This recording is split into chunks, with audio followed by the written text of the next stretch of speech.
Okay, MVP roundtable, MVP and friends roundtable. You guys are all my friends. Some of you are new today. Um, so just really wanted to have another opportunity just to have a chat. I've got the names up here. I'm really just the show pony. These other three are the experts here. You've obviously been listening to Mike and Gary for a while today. We also have Brian Dan, who will be presenting this afternoon. So thank you guys all for your time and for everything you're doing here for the community. I know there's a lot of time in prepping as well as presenting and well, day job, night job, and all that other stuff too. Um, so we have our survey. So let's bring that up and see how that steers the conversation. Let me find the survey. Table topics. Survey says. Survey says.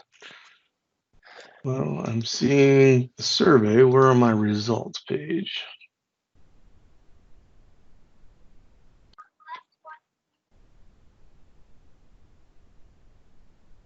No, the suspense is killing me. This one. I know, right? Yeah, there we go. All right. 44 responded there. That's a wonderful number. All right, so here we are. What's most important for you to talk about today? Software updates, OS deployment. Now, my ballot stuffing worked. Your ballot stuffing, yeah. This one, it was kind of at the top of the list too. So if people didn't move anything around, then they just automatically voted for that, whether they really wanted to or not. But yeah, software updates, OS deployment, cloud management, Windows servicing, working from home. Good to see working from home is pushing down toward the bottom. Maybe everybody's used to it or bored talking about it. I'm not sure. So that's good. Let's see what kind of just generic responses we have here as well. Updating O365. Hopefully we touched a little bit of that. Client health. The good resources for blogs. Definitely send those my way if you have them. We'll add to that list. Let's see. Language pack installation during in-place upgrades. New features. Windows upgrade over VPN. That's a good one. Uber Eats. I'm gonna blame Brian, whether it's Ryan or not. I'm gonna blame him. Let's see. Something Intune, Autopilot, CloneManage, branch cache. All right, all kinds of stuff in there. Hardware management. How are you managing hardware after it leaves IT hands? That's probably a good one as well, especially as we're remote. So I think if you guys are good with it, let's see, Brian and Gary and Mike, I think we can just kind of start at the top. If we want to have a little bit of conversation to lead in, but definitely you guys, my audience here, start submitting some information here. Give us some detail. What would you like to talk about software updates? Brian, you want to kick off with anything? Oh man, not without like. Not just a cold call?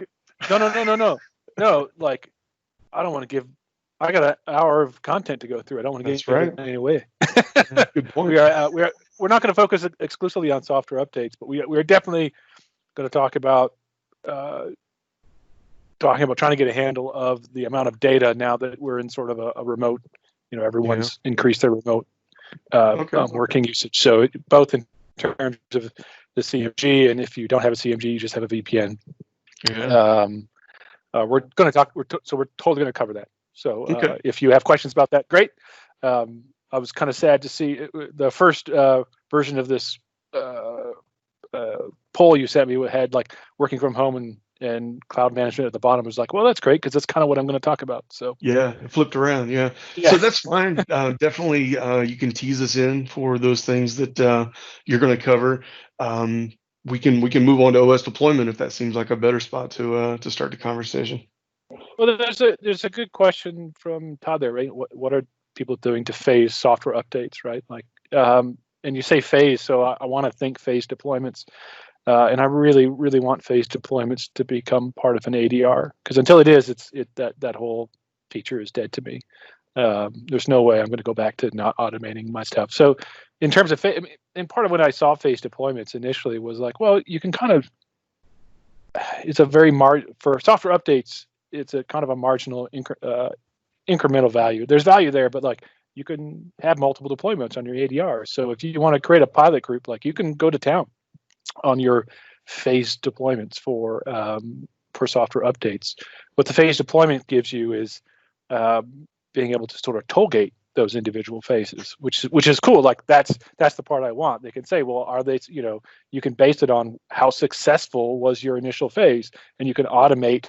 Great, then we go to phase 2, right? And that's not the kind of thing you can do automatically with an ADR. So I really love that phase deployment feature, but right now it only works with manual deployments, and I'm not doing that ever again. Yeah, and I think you've wanted to do a user voice before on this, right? Oh yeah. Yeah. All right. Maybe tweet that again. Maybe we can get some people to pile on. I mean, I told Dune from the start, right? Dune Desmarais, project manager for software updates for config manager. I was like, yeah, I mean, I love that feature, but it's dead to me until it's part of an ADR. That'd be a good one. Let's throw that on Twitter and everybody pile onto that too. We'll get Dune's attention today. Yeah, we can get Dune's attention. Oh man, I already yelled at him this week. He'd be like, "What am I missing? What's going on?" So, yeah. All right.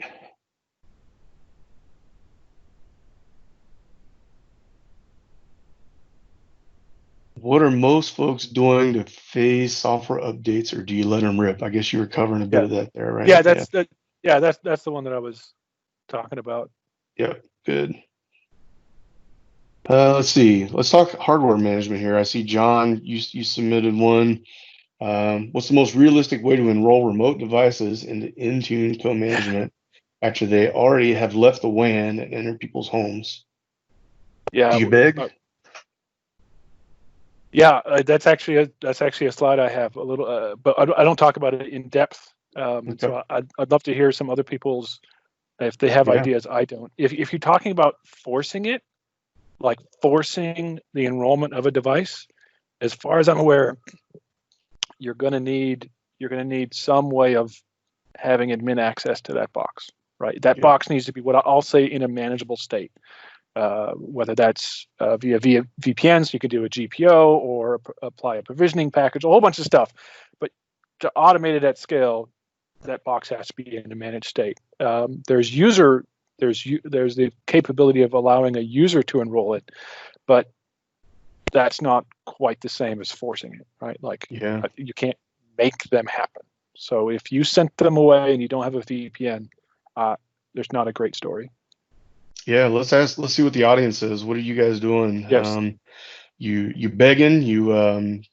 What are you doing to try to make this happen?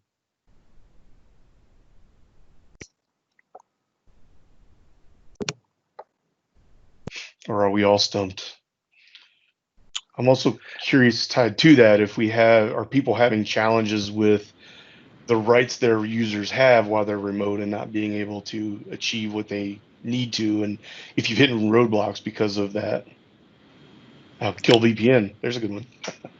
So hey guys, this is Adam Gross. Can you hear me? Yeah, we can. Hey, so I just posted in the chat there. There was actually this might be close to what you were asking, but so essentially, if you set up a cloud management gateway and your devices are off of the company network and can't get to it, you can. I posted a link to the how to tell your clients about the presence of a cloud management gateway, which it would then use as a management point and be able to access at least be able to talk to config manager. You would still need to and pull policies. If it's not on VPN, you would still need to publish content out to your cloud distribution point as well.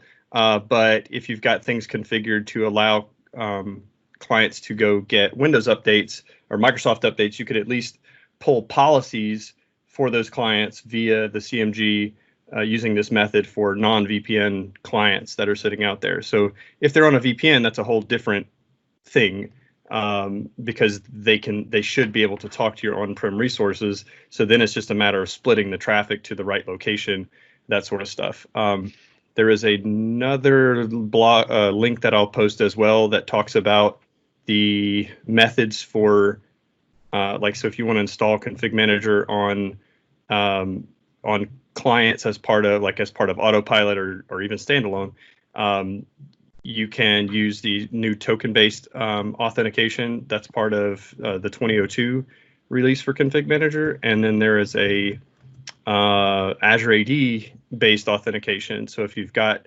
it's got some prereqs on what's required there, but essentially if it's Azure AD joined or hybrid joined, and you've got user sync enabled, you should be able to install the Config Manager client and have it similarly talk to your Cloud Management Gateway, just as a fresh new install of that client. So a couple of resources. So there should be 3 links there if you scroll through the chat.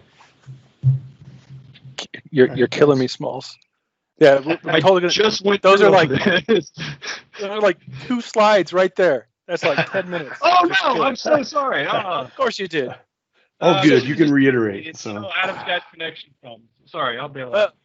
No, but that one for the one where the first one that you talked about, configure off-premise client for CMG, right? Like, that's a great example. Like you don't have CMG, great, you can do this, but you need to go set a register key in HKey local machine software Microsoft CCM, right? So how do you do that?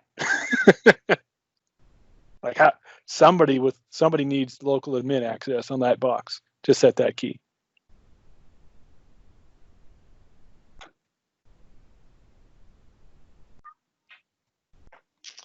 Let's see. Staggered updates. I see that. Collections based on good. Yes, that's how we used to do it as well. Yeah, hopefully, right, with other ways, we don't have to do that in the long term. So this is Don Hayward. As long as we have a admin ID on the box, even if they're not talking to us through the other tools, we have successfully used Quick Assist to be able to get into the boxes that aren't talking to us through the other methods and use the local admin ID to get in. Oh, nice. Yeah, I kind of like Quick Assist. I haven't used it in my enterprise, but I use it for a couple of nonprofits that I help out with here in Seattle, and it's been a lifesaver many times. I would love to see it a little more enterprise-ified, right?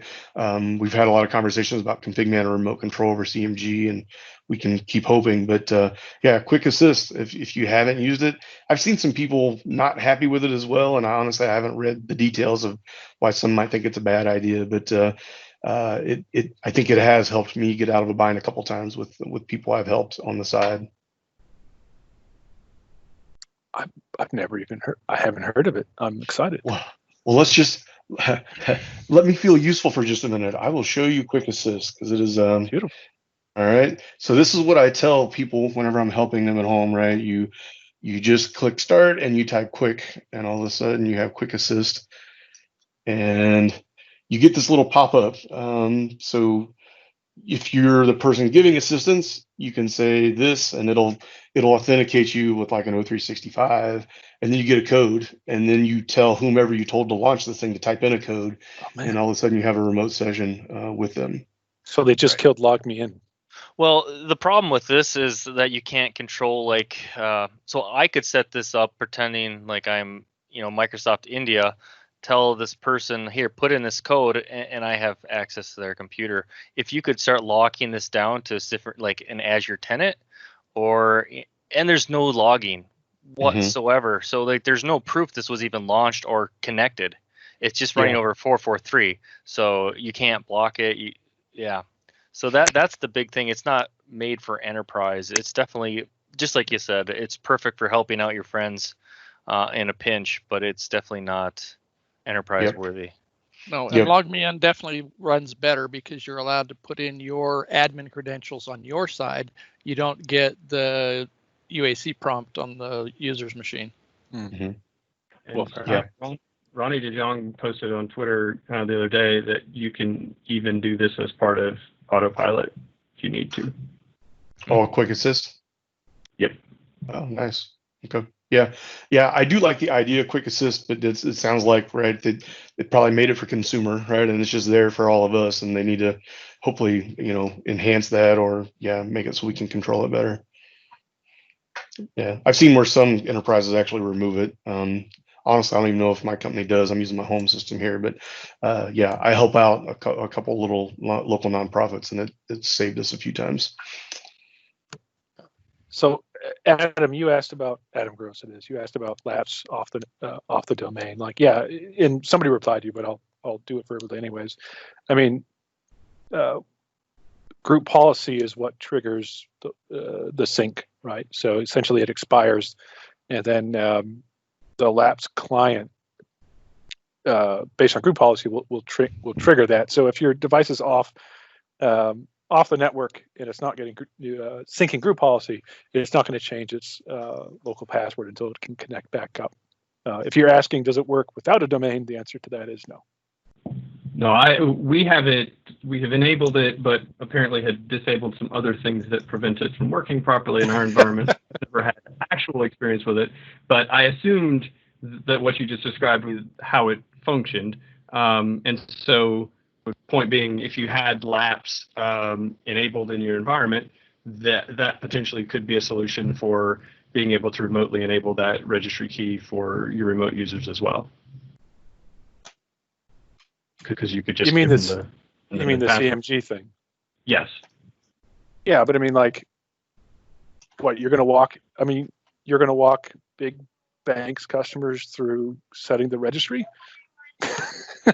Like, it just doesn't scale. Big Bank has VPN on their clients. I would assume that. I mean, I guess my guess is that there's at least some portion of larger companies, at least, that would have VPN on their devices, and we're talking about a handful of clients, not an entire 500 company with VPN. But I may be really, really wrong. Definitely, I think people would have VPN or an always on or whatever. I think we can. They're still in a managed state, right? They just have to be in a specific connectivity to get there. I am curious if anybody here. I mean, I've heard stories, but I don't know any of where somebody packed up their desktop and they took it home and plugged it in, right? That's a whole different beast at that point. Without I guess. If you're not ashamed, if you don't think it's crazy, feel free to speak up if you have those scenarios. I'm curious if you've solved them or not, because that would be pretty tough if somebody just took their desktop home and plugged it in. I don't know what they can achieve at that point. Yeah, okay. People had that before COVID and didn't even know they were taking them home. Yeah. Really? Yeah. That's hilarious. Yeah, that makes it rough, really rough. So, well, good to know because of COVID. Okay. Oh, okay. Yeah. That's phrasing matters. Before versus because. Okay. I was just like imagining, like, hey, you walking out the office and be like, hey, how's it going? What you doing this weekend? Oh, I got some work from home. And the guy's got this tower in his arms. Yeah, exactly. Back when I worked for the state of Ohio, you could, everything you left the building with, you were checked on, but you never really checked you bringing things in. So one of the guys that did asset management, he said, you can bring a nuclear bomb to work, but you cannot take it home once you bring it there. So, all right, VDI has really done well. I've seen a lot about Windows WVD, right? Windows Virtual Desktop as well, and of course Virtual Desktop, VDI in general. I'm curious. It seems like WVD is solving a lot of quick problems for people as well. Anybody suddenly start doing VDI that never had before? I don't know that this is it's not normally a turnkey, but with WVD, I think it's gotten a lot closer to that.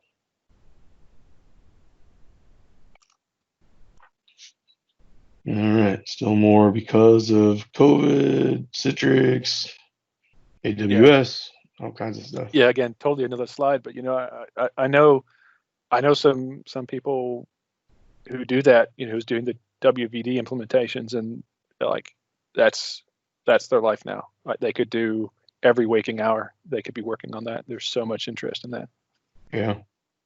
Yeah, but so. All right.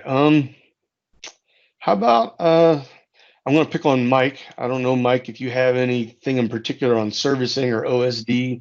Saw a couple things about people being remote and dealing with those things. Curious if you have any thoughts, good, bad, or ugly, around that space. If he's still with us, I haven't looked. Yeah, I finished my lunch. So OSD and VPN, yeah. I mean, I think we upgraded about 75,000 people on VPN from 1709 to 1809. So got a little bit of experience with that. Just a little. It's it's gonna be more than double that this next time, I think, if things don't get back to normal. Yeah, I mean, it's all about pre-caching, right? And you got to get that content out there. You got to get it local.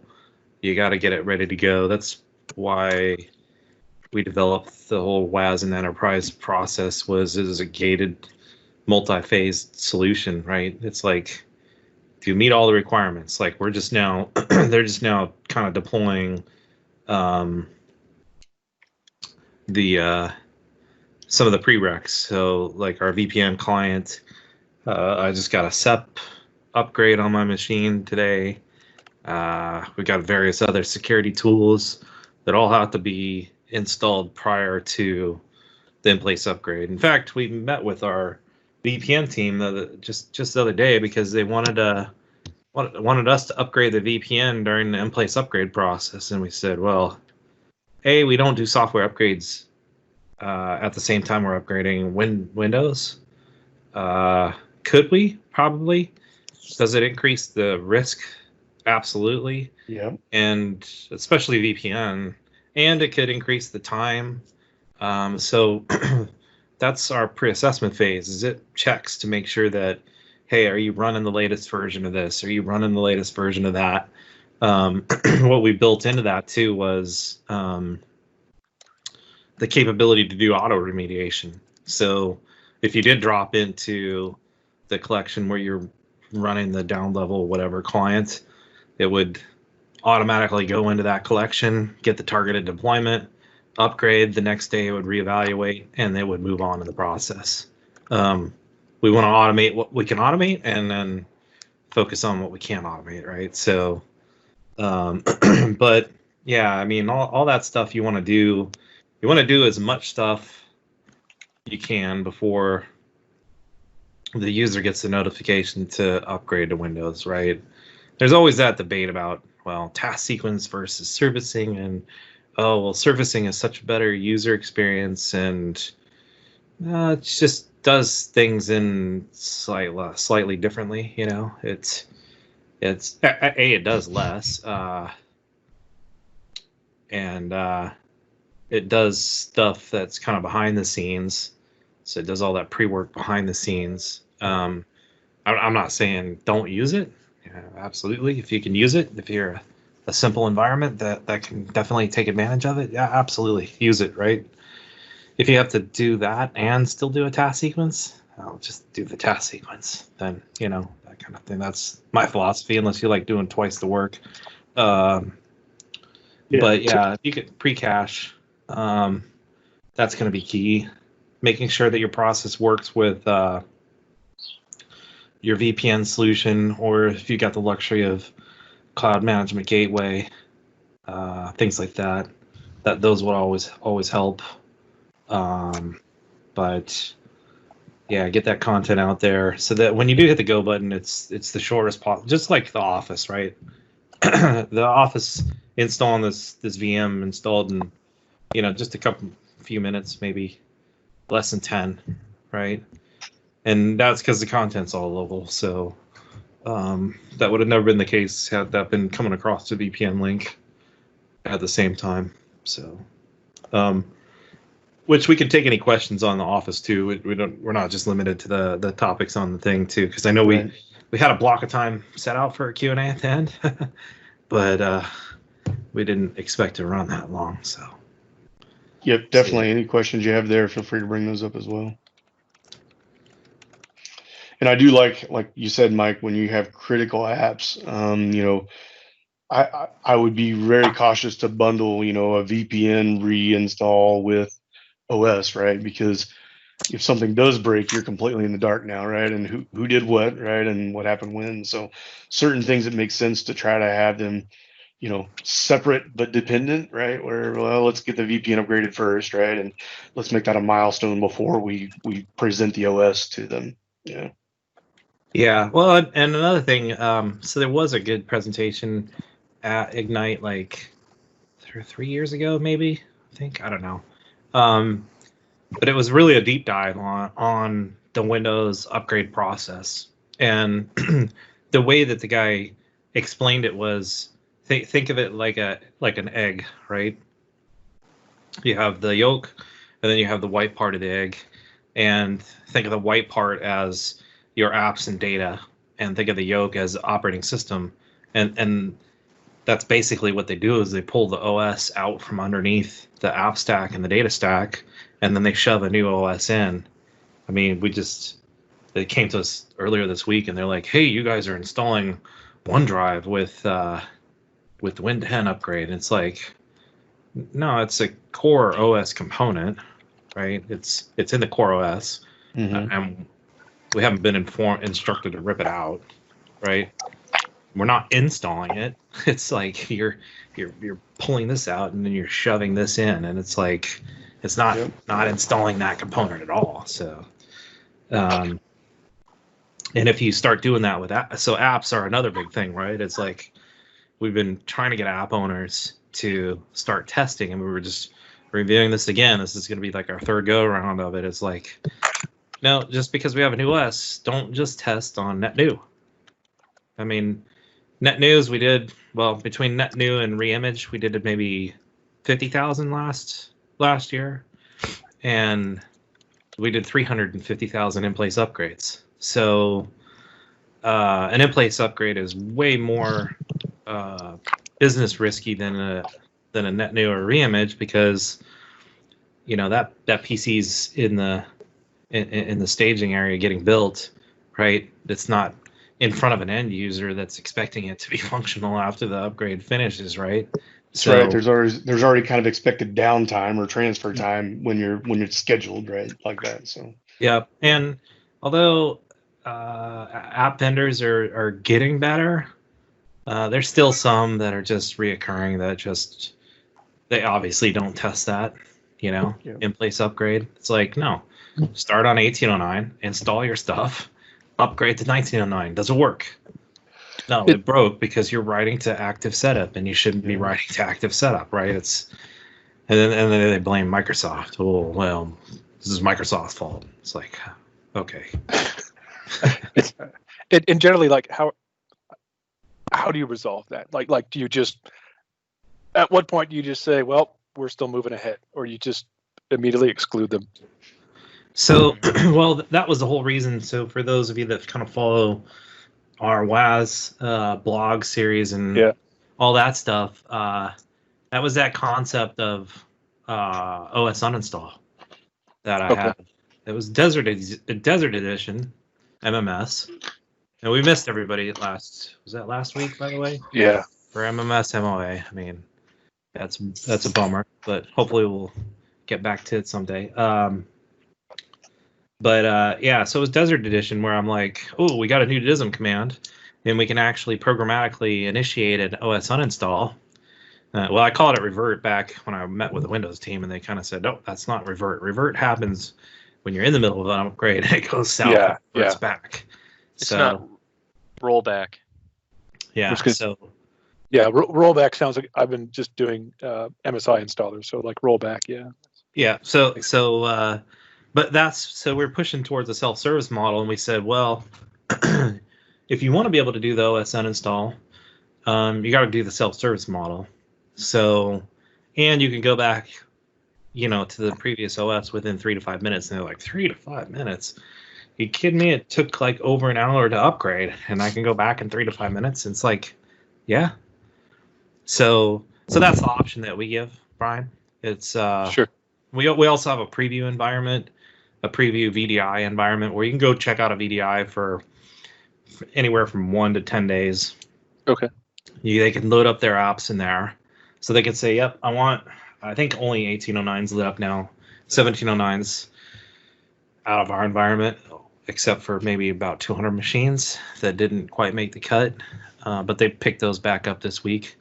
Yeah, so they can check out 1809. They can load up whatever their app is. We make the 1909. We have a 1909 preview TS, which is it's a lighter weight version of our our actual production one, but at least it gets them to the next, and then they can test their apps and say, yeah, this works or this doesn't work, that kind of thing. But we don't always catch those ahead of time. Oftentimes it's we're already in the middle of deploying, and then all of a sudden there's a crisis because this app didn't get tested, that's business critical, and blah blah blah, and the sky's falling, and it's like, yeah. So that's our option right now. Hopefully, we've got a new concept we're introducing that we're trying to get adopted. It's really encouraging our technical teams to embrace some of this newer methodology and thinking. That's the tricky part, and then champion that to the lines of business, right? But we're going to be introducing kind of a couple plays, kind of a spin out of Microsoft's book, more ring-based type stuff. And we do have something that we're going to be calling Big Bank Insiders that will allow certain lines of businesses or users to be able to opt into different rings, insider rings, and where they'll actually get, there'll still be production distributions, but they'll be made available to them earlier so that they can just say, oh yeah, I want to go try that 1909, right? Then they can try it before anybody else gets it, basically. So stay tuned there. More to come on that stuff. And then we're going to be doing some regular production-based rings that hopefully we can reuse over and over and over again for loads of deployments, not just Windows 10. Cool. I'm curious how others are doing servicing. I don't know if you guys are doing similar, or if you've done something completely different. Feel free to throw it in the chat or come off a mute, and we'd love to hear your stories on how you're managing that.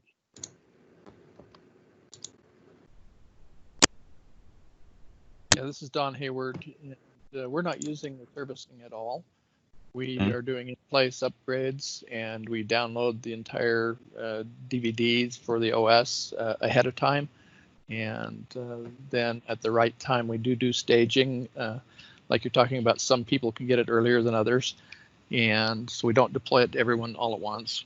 We just stage it out in various groups. And then we trigger the manual upgrade install in the evening. So they typically don't even see it. So you trigger it without user opting or whatever, right? You just schedule rings and Yep. do a mandatory, yeah. Yep. Do users not even notice, and they log in the next day and maybe they get a, I guess the UBI again or whatever it is, the welcome, but other than that, pretty seamless for them, huh? It's pretty seamless, and we do turn on the ability to do the rollback. We are using the full install, and so it is the rollback is available as well if they need to.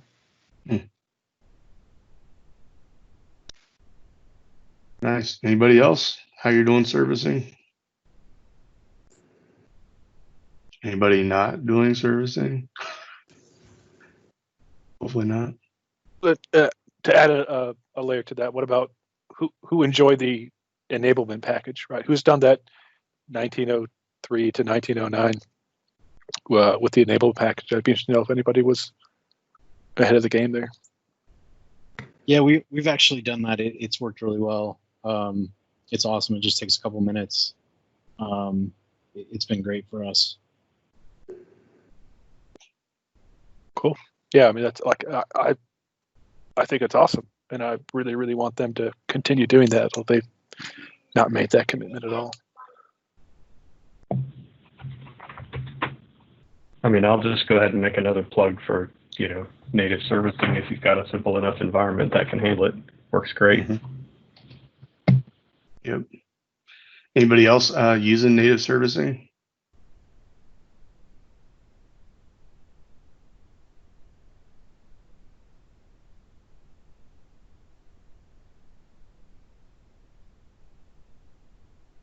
Oh, quiet at the moment. Oh, there's one. Yep. Okay. I recently was good. Autopilot with and enabled co-management for some Azure AD joined Autopilot boxes, and when that happened, they all got my CIs for the feature update servicing scripts and pieces that we use, and then got pushed down the feature update, and they work just like our on-prem devices. And I'm like, I need to move this to Intune or something to have the same functionality directly from Intune. But having it as co-management worked great because it was able to push down all the same experience that we have on-prem. Oh, nice. Very nice.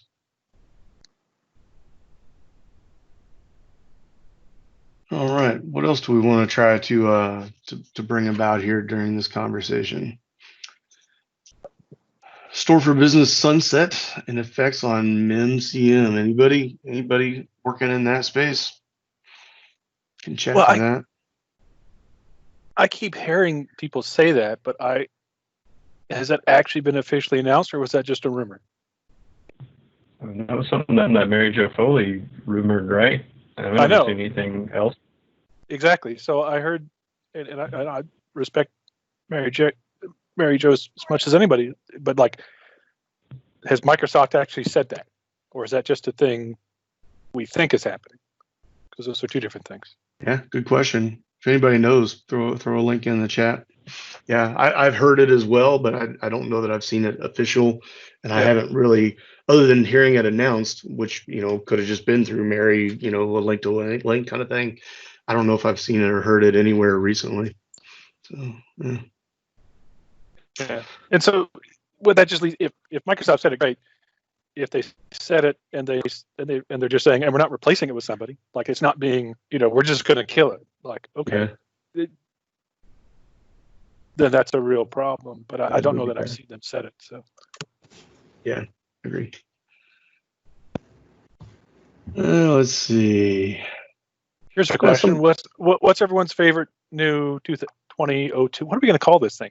2002. 2002. 2002. What's your favorite feature? I'd be interested to know what people are lining up to install that to enable. Well, speaking of 2002 features, Brian Mason was mentioning that Mike, you were working on using the CCM setup to launch the task sequence. Are you using the new TS or provision TS command line option, and what's your experience with that? Yeah, so my experience is better than trying to get a TS as an app deploy type. Yeah, no, it works pretty good. I mean, it was intended really to bootstrap your autopilot type devices and things like that. And I forget what the documentation it says. I forget exactly what it says, but it says other things may be required. But actually, you can use it in fully on-prem type scenarios, which is great. So yeah, I plan on writing a quick blog on it. But I see, at least from our case, I see 2 different use cases for it. Or 3 different use cases actually. So we've got some VDIs that, they'll come from a VDI type image or whatever, but still need to run some stuff once they're spun up. And then we're actually building out a new CM, or Brian and Jeff are. And so we're going to be migrating a bunch of clients over to our new hierarchy soon. And it kind of gives us a way too to, when we move stuff over, to bootstrap a TS if we want to do any kind of cleanup or other bits and pieces from that. So So yeah, no, it's pretty rocking actually. I mean, have you tried just running the executable that launches the Provision TS stuff No. manually? Okay. I Mm-mm. discovered that in the tech preview and was playing around with it standalone outside of the autopilot bootstrap process, and hadn't gotten back to messing with it. But same kind of thing of trying to use it outside of the autopilot type scenario, just using it to just instantly trigger a task sequence is kind of cool. It does have some limitations, like it can't have any OSD related components in it and that kind of deal. Yeah, I do have a user voice out there that's really old. So there's a magic policy that you can set whenever you tick that little box on apps or packages that says allow this to be installed from a TS without being advertised. It actually creates what I call a magic policy on the management point, and that way, when you go to run it with the dynamic install package or dynamic install app step, it could still do a content location request and everything that needs to be done in order to find it and download it and everything else. What I wanted was a way to do that for task sequences. I want to be able to boot up and basically have your pre-execution hook that just says run this task sequence, but not have to be targeted. So there is I forget what the SMSTS preferred advert ID, but I think the object still has to be targeted in order to run that. So yeah, for those of you that want to vote that up, that would be nice, because I do think it's a little bit of a issue. If there's always the issues of known devices and unknown devices, and I don't necessarily like targeting to unknown devices, but if you need a re-image, then you got to clear it out in order to, it's always a catch-22 doing bare metal OSD, and then it seems like sometimes the stars have to align properly in order to get it to work, that kind of thing. And then you introduce an environment like ours, it's really big and things aren't going to happen in a split second. It'd be nice just to be able to say, yep, I know I want to bootstrap this and run that and go. Yep. Andrew mentioned one here, and I threw that user voice up. This is an interesting catch-22, right? If you require proxy and you're trying to use a local publish as well, kind of get you stuck in the middle. So definitely. And Andrew, if you want to speak on this for a minute, I remember seeing some tweets about it. So this is fixed in 2002, is that right? Yeah, this is fixed in 2002. Right. They added that, and it's a really good feature because we got a lot of tickets for it. Yeah. I think we have even an article on our website now to help people that run into this issue. So lots of third-party improvements. They continue to keep adding third-party patching improvements. And Justin says, unless the stuff is using an FQDN, then you have another issue. Sounds like another user voice, huh? Yeah. Okay. Good to know. But yeah. All right. Good. We'll get a KB on that one. Well, if it's on the upside, if it's a bug, that might address that quicker. Right. And with any luck. Yep. Okay. Good. Let's see what else. I lost my form. This one. And I'll open it up here for random questions as well. Feel free to throw it in the chat if you. We had a couple good ones there before in our coffee half hour this morning. So if there's anything in particular, feel free to bring it up. MVPs or others, right? If you're seeing things on here that you'd like to talk about, feel free to start up a conversation here. How about this one? Modernization of a currently tip-top config environment and something with Intune autopilot and cloud management points. So really taking your well-designed, implemented config man and getting some cloud touch to it as well. Anybody's done that journey yet or on that journey?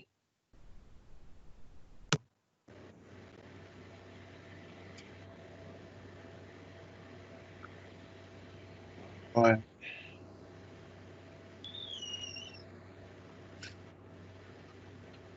Yeah, All I mean, right. but I know a lot of people while they come in, a lot of people start playing with the tenant attached stuff, right? Like I think that's a really, really if your configuration management environment is really top notch, right? You're probably not feeling like, oh, how do I get workloads off it? But tenant attach and co-management, at least there's the value that it adds there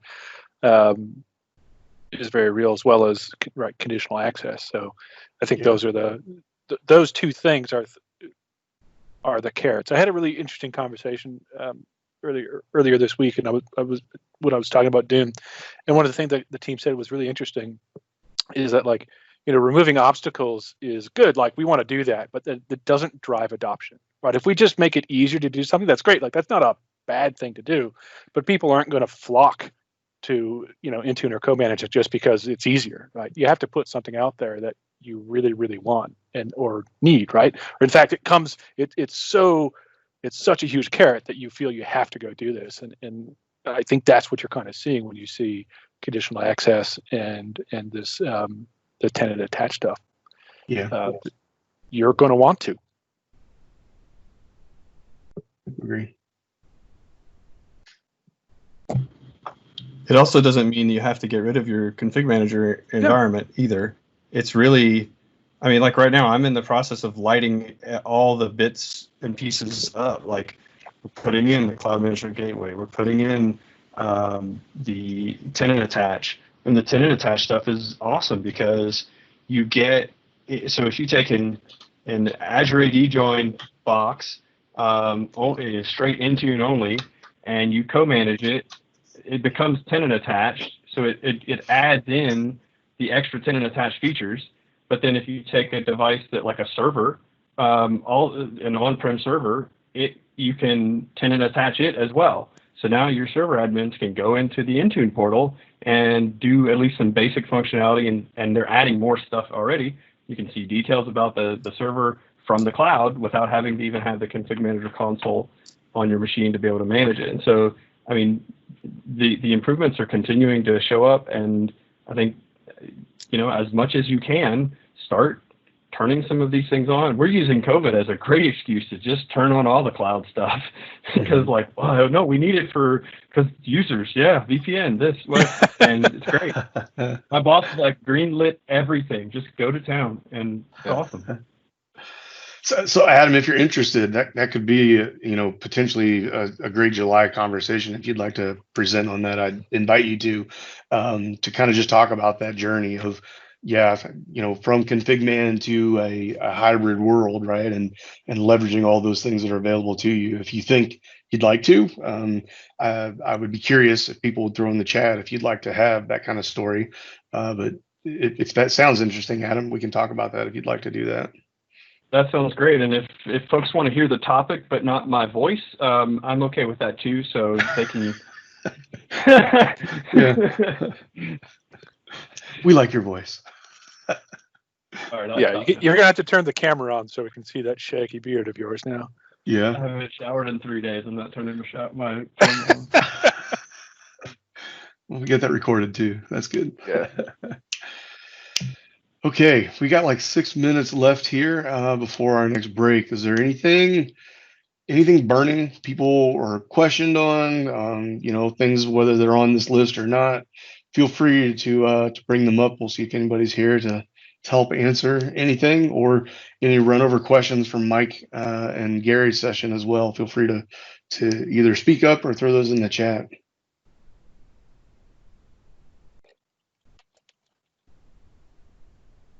Long pauses. I got a question. Yeah. We've implemented the Cloud Management Gateway about a year ago, and when we hit COVID end of February, we had created the Cloud Management Gateway Boundary Group, enabled that priority so that we defined our 18 VPN subnets so that the clients, when they would land in a VPN subnet that's assigned to CMG, the priority would work, and they would download content from the CMG when possible when the content was there. And then in the end of March, we added like about 10 more subnets to our VPN. So it went from like whatever 20 to 30.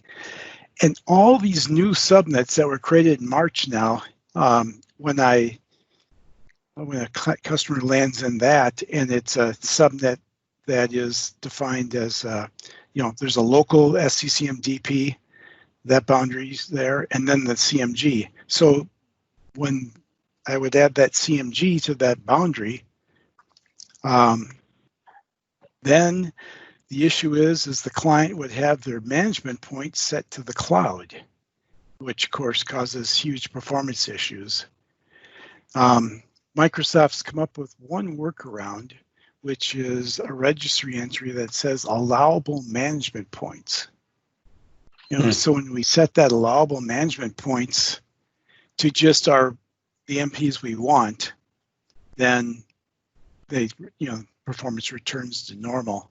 So Hate hard coding that though, huh? It's going to bite you sooner or later.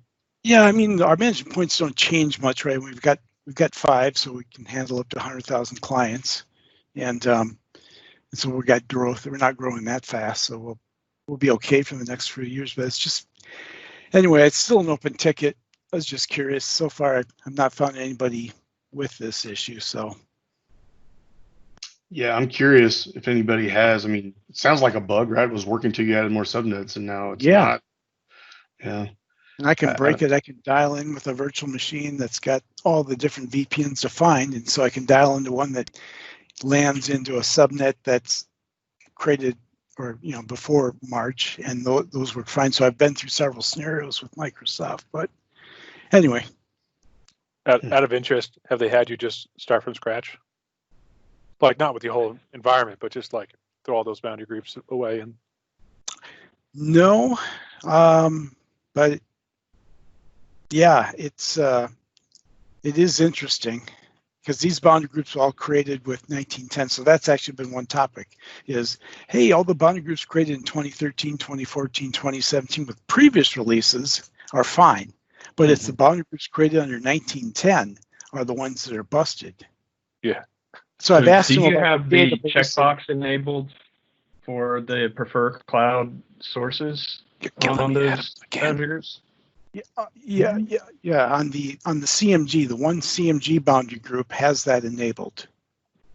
So as I add these VPN subnets boundaries into that boundary group, CMG boundary group, that's taking advantage of that feature, right? And then that's when it breaks.